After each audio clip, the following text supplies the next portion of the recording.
துவாரகையின் அரசன் 24ஆம் பகுதி. பலராம சுவாமி கண்ணனிடம் கட்டளையிடுவது போலவும் கண்ணனே ஏதோ செய்கிறான் என்பது போலவும் பேசிய பேச்சு கண்ணனையே சற்று கலங்கச் செய்துவிட்டது. தன் தமையனுக்கே இந்த கண்ணன் எந்த தவறும் செய்யாதவன் என்பது தெரியவில்லையே. இந்த கேள்வி கண்ணனுக்குள் எழும்பி கண்ணனையே பெருமூச்சு விடச் செய்தது. ஆனால் எல்லாம் சில நொடிகள்தான். சூழ்நிலையும் அப்படித்தானே இருக்கிறது. எப்போது இந்த சமந்தக மணி துவாரகைக்கு வந்ததோ அப்போது ஆரம்பித்தது வருத்தம். இந்த நொடி வரை அது வளர்ந்து கொண்டேதான் போகிறதே அன்றி துளி கூட குறையவே இல்லை. அந்த மணி இப்போது எங்குள்ளது என்பதும் தெரியவில்லை. இதெல்லாம் தான் பலராம சுவாமியையே கோபமாக பேச வைத்துவிட்டது. எதனால் இப்படியெல்லாம் நடக்கிறது? ஒருவேளை சமந்தக மணியே ஒரு அழிவுக்கான கருவியா? இப்படி எல்லாம் கூட கேள்விகள் சிலருக்குள் ஓட ஆரம்பித்து விட்டது. குறிப்பாக பாமாவும் ருக்மிணியும் மிகவும் கவலைப்பட்டனர். ஆதரவாகவும் ஆறுதலாகவும் திகழ வேண்டிய பலராம சுவாமியே கோபத்தோடும் கண்ணன் மீது சந்தேகத்தோடும் பேசியதை அவர்களாலும் ஜீரணிக்க முடியவில்லை. பலராம சுவாமி கண்ணனை கோபித்து கொண்டு விட்ட செய்தியும் துவாரகை முழுவதுமே பரவியது. பலராம சுவாமி கண்ணபிரானை வாங்கு என்று வாங்கிவிட்டாராமே. இருக்காதா பின்னே? சததன்பாவை கொல்ல முடிந்தவருக்கு அவன் வசமிருந்த சமந்தக மணியை மட்டும் கொண்டு வர முடியவில்லை என்றால் எப்படி? எதனால் கிருஷ்ண பிரபு இப்படி சொல்கிறார்? சமந்தக மணியை ஒளித்து வைத்திருப்பாரோ? அப்படித்தான் இருக்கும். ஒருவருக்கு 3 பேரை பலி வாங்கிவிட்டு அதை எப்படியாவது அடைந்து விட வேண்டும் என்பதே அவர் விருப்பம். இனி அதனால் விபரீதம் தொடரக்கூடாது என்றும் பிரபு அதை தானே வைத்து கொண்டிருக்கலாம்.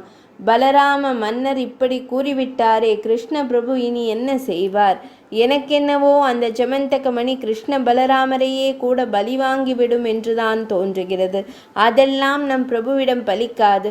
பிரபு அதன் கொட்டத்தை அடக்கி தானே அதை வைத்துக்கொள்ள தகுதியானவர் என்று இந்த உலகிற்கு நிரூபிக்கப் போவதை நாம் பார்க்கத்தான் போகிறோம். இப்படி ஊருக்குள் பலரும் பலவிதமாக பேசிக்கொள்ளவும் தொடங்கிவிட்டனர். கண்ணனோ எதையும் வெளிக்காட்டிக் கொள்ளாமல் தன் அந்தப்புரத்தில் குழலை எடுத்து வாசிக்க தொடங்கினார். அவர் எப்போது வாசித்தாலும் கூட்டம் கூட்டமாக வரும் பறவைகளும் கோவினங்களும் கூட அன்று ஏனோ அவரை புறம் தள்ளின. அவர் வாசிப்பை கன்னத்தில் கை வைத்தபடி கேட்டு மயங்கி விடும் பாமாவும் ருக்மிணியும் அந்த புல்லாங்குழலை பிடுங்கி எரிந்து விடலாமா என்று கருதி முகம் சிவக்க அவர் முன்னால் நின்றனர்.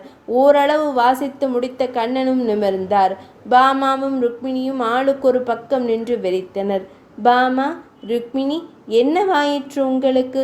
எப்போதும் உங்கள் மை விழிகள் என் முன்னால் மயங்கி அல்லவா காட்சி தரும். என்ன செய்வது? இன்று என்னால் மயங்க முடியவில்லை, மருளத்தான் முடிகிறது என்று சொன்னாள் பாமா. என் மனம் இருண்டே போய்விட்டது என்றாள் ருக்மிணி. எதனால் அப்படி? கண்ணனும் தெரியாதவர் போல் கேட்டார். போதும், எதுவும் தெரியாத மாதிரி பேச வேண்டாம். தெரிந்தாலும் பேசாமல் இருக்கிறேன் ருக்மிணி. அது எப்படி முடிகிறது? தமையன் பலராமர் இட்ட கட்டளை மறந்து விட்டதா?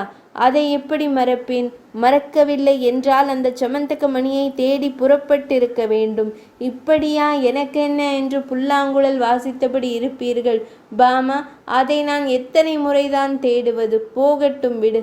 அப்படி விட்டுவிட்டால் நீங்களே கள்வன் என்று தூற்ற மாட்டார்களா? இப்போது என்னை அப்படி யாரும் எண்ணவில்லை என்பது உன் எண்ணமா? இப்படி எல்லா கேள்விக்கும் பதில் கூறினால் எப்படி? கேள்வி கேட்பதே பதிலுக்காக தானே பாமா. போதும் உங்கள் குறும்பு. நீங்கள் வேண்டுமானால் பழி பாவம் என்று அனைத்தையும் துச்சமாக கருத முடிந்தவராக இருக்கலாம். நாங்கள் அப்படி இல்லை. நான் எப்போது அப்படி கூறினேன்? கூறினால்தானா? நடந்து கொள்வதில் இருந்தே தெரிகிறதே. சரி, நான் என்ன செய்ய வேண்டும் என்கிறீர்கள்? சமந்தக மணி இப்போது யாரிடம் உள்ளது என்பதை கண்டறிந்து மீட்டு வந்து தமையனாரிடம் அளித்து விடுங்கள். அப்போதுதான் எங்கள் மனம் அடங்கும். இல்லாவிட்டால் நாங்களும் உங்களை சந்தேகிப்போம். இருவரும் அப்படி கூறிய நொடி நாராயண நாராயண எனும் நாமக்குரல். மூவரும் திரும்பினர். எதிரில் நாரத மாமுனிவர். அடடே, நாரத முனிவரா? வாருங்கள் நாரதரை. கண்ணனின் வரவேற்பு. கிருஷ்ண பிரபு, நான் தவறான நேரத்தில் வந்து விட்டேனோ? நாரதர் மெதுவாக ஆரம்பித்தார். என்ன நாரதரே, நீங்கள் வந்தாலே அது நல்ல நேரமாகத்தானே இருக்கும். பிரபு, என்னை சோதிக்க தொடங்கி விடாதீர்கள். அவசர கதியில் உங்களுக்கும் பாமா தேவியாருக்கும் நடந்த திருமணத்தின் தொடர்ச்சியில் அடுத்து இப்போது நான் வந்திருக்கிறேன். ஏன் வந்தேன் என்று இருக்கிறது பரமாத்மா. அப்படியெல்லாம் கூறாதீர்கள். எப்படி கூறாமல் இருப்பேன்? பூலோகவாசிகள் பேசிக்கொண்டால் கூட பரவாயில்லை. ஆனால் என்ன ஆனால்? 7 உலகங்களிலும் உங்களை கள்வன் என்று பேசுகிறார்களே, கேட்கவே சகிக்கவில்லை. நான் கள்வன்தானே? பிரபு, உங்கள் வரையிலும் தீதும் நன்றும் ஒன்றாயிருக்கலாம். அந்த இரண்டுமே நீங்களாகவும் இருக்கலாம்.